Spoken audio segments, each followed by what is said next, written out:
guys, it's Lisa, and I'm so excited to talk to you today about respite care. I am wearing my Mamasaurus t-shirt because I feel like a Mamasaurus again.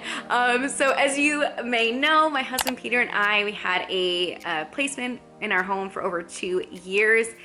And then we took a little bit of a break, and now we are back. And before we open up our home again to take placements, we decided to do respite care for a month. And currently we are halfway through that month, and we've had 9 kiddos so far in our home. And in a total of a month, it'll be 19 kiddos. We have 3 kids coming tomorrow who are not actually in foster care. It's actually our previous placement. They're coming for a couple of days just to give their parents a break. And we're calling it Peter and Lisa Camp, and the kids are excited, the parents are excited, and it's a great thing to do in the summertime. So we're very excited for that. So out of the 19 kids, only 16 kiddos are in foster care, and those 16 kiddos are from 7 different foster homes. And so respite care is giving foster parents a little bit of a break and watching their kiddos for a bit. And I absolutely love respite because the kids come with everything they need. Because they are already in a foster home, they're probably already going to have some sort of routine. So I just ask the foster parent, hey, what is their normal bedtime, wake up time, lunchtime, snack time, and I just follow that schedule. We are a lot more lax because it's just kind of more fun to get the kids come here for a couple of days.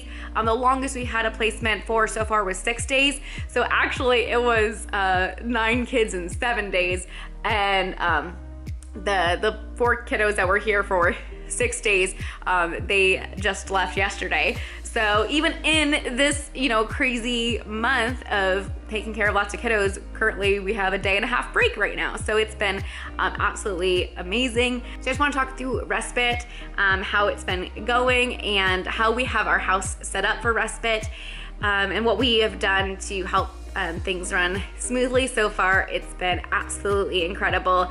It's all the families that we're watching for are within a 40-minute range, and I knew none of these families before. I connected through, there's a Facebook page for Indiana foster and adoptive parents. I just made a post on there, and I said like, hey, we are opening up a home up for respite. People contacted that way. And then also our licensing agent, she knew that we were opening up our home, so we got one that way.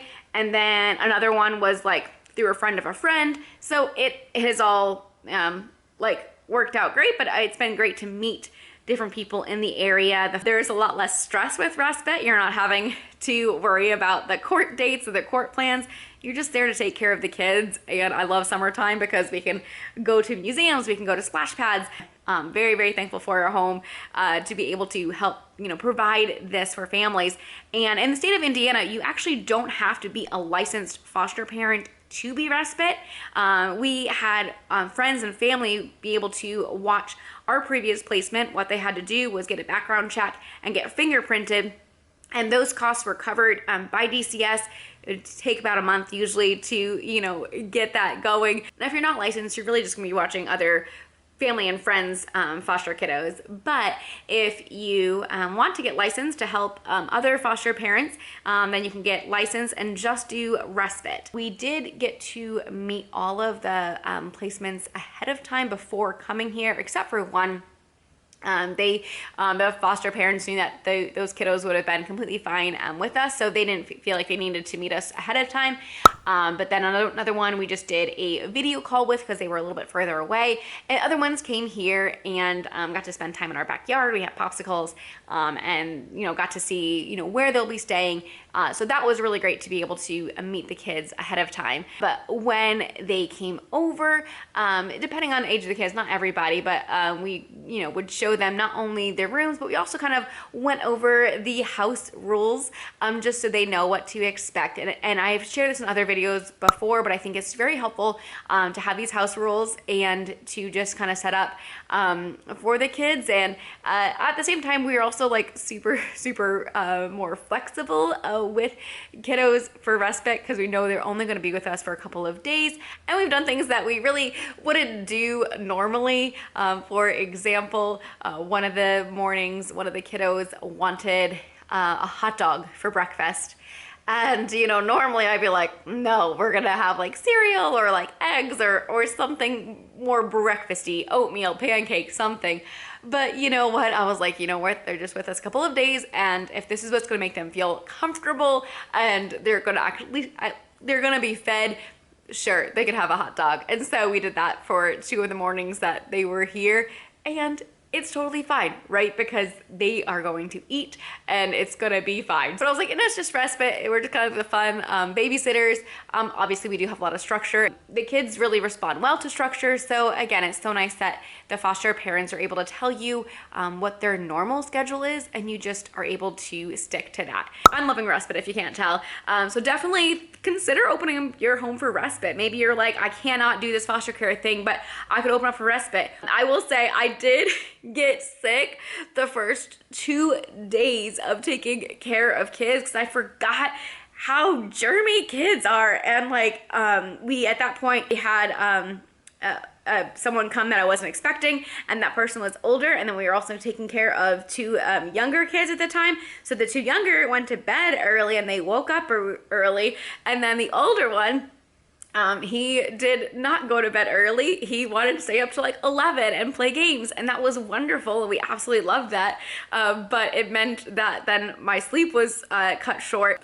I need to get my health figured out because I gotta stay healthy to take care of all of these wonderful kiddos. And at the end of the time that you're watching the kiddos, that foster family will pay you directly the per diem for that child. Now, if you're going through a licensing agency, that agency might pay you, but how we've done it is the foster parents have just Venmo'd us, cash, check, you know, whatever they prefer. And it's usually after you finish watching the kiddos. But that per diem will help cover the costs that you incurred with, you know, feeding, or if you went out to different places.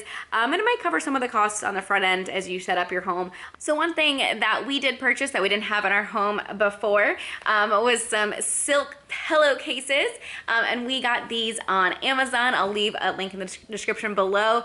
But the first respite placement that we had, they came with silk pillowcases, and their foster mom explained that it was best for their hair to be able to sleep on a silk pillowcase. And we knew that later on we would have kiddos in the home with respite that had similar hair types. And so we just went ahead and bought those. And it was so cool because when the kids came, they knew that they were old enough to know that, like, oh wow, you really thought about us and you have a silk pillowcase for us. And it was nice to be able to have that for those children. And so I'm just gonna walk through and kind of show you our house, show you kind of what we did when we were introducing the kiddos to our home. So when you first come in our house, I ended up putting a welcome peeps sign up here. I actually did this when our friend 0 to 5 family came, and then I just kept it up because I knew we had a lot of people coming, and I wanted them to feel welcome when they come in. The kids see the balloons. They love the balloons. It's great. The balloons are actually we got for when my dad and I and Peter did the Indy mini half marathon. My mom and friends held up those balloons so that way we could see them, and they have lasted, and I'm like, well, this is great to be able to have that there. So that is, you know, one thing that we have just to help make this environment seem pretty welcoming. And then I'm gonna go ahead and show you the house rules that we had set up, and the things that we just kind of go over, you know, with the kids. So I have now written it on a little bit nicer paper than I showed you one time before, but you know, no hurts, and that includes words and actions. Speak with respect and listen the first time.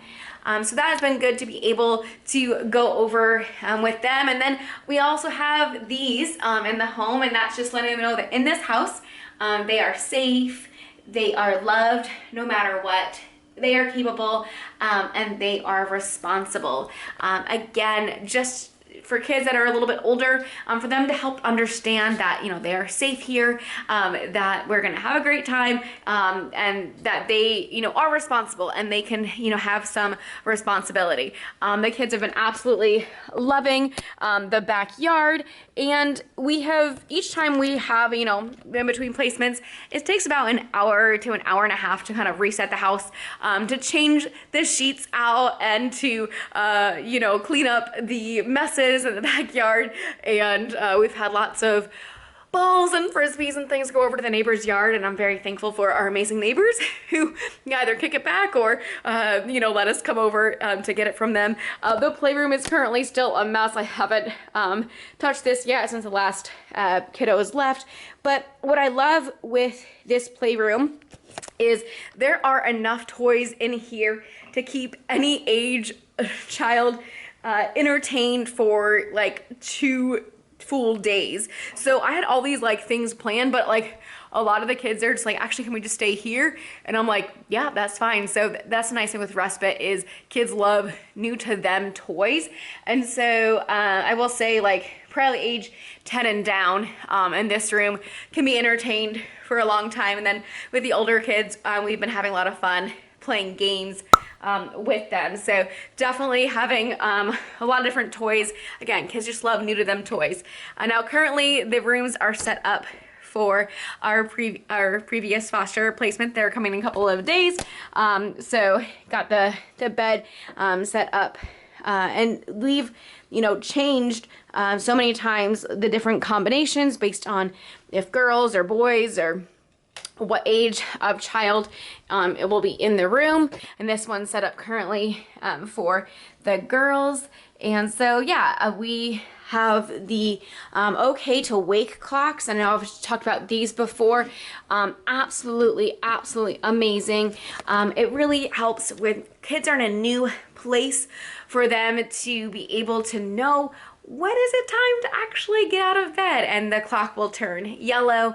I'm like noise, you know, when it's time to sleep. And so the kids have been, you know, doing great. I think that was a thing I was most concerned with is, you know, at nighttime, are they going to get up? We're not sure where they are. So we've been able to explain to them that the clock will turn yellow. And actually currently this is another one, another different type. And this one is currently lights up green, showing it's time to wake up. So yeah, I love okay to wake clocks. So yeah, I would definitely encourage you, if you have been thinking about becoming a foster parent but you're not sure like what that would look like, definitely just try respite care for a little bit. You have the ability to say yes or no, and so it's just been absolutely incredible. Yeah, so we're halfway through. I've told Peter, like, maybe we just do respite for a while. Like, I absolutely love this. So I don't know, we'll see, but we've definitely lined up, like I said, the next 2 weeks. So for a month total, we will have 19 kiddos, 16 of those being actually foster kids, 3 of them being our previous placement. So super excited to be able to hang out with them for a couple of days coming up here soon. So thank you so much for watching. Subscribe if you are not already, and let me know what other foster care videos you want to see, and we'll see you in the next video. Bye guys.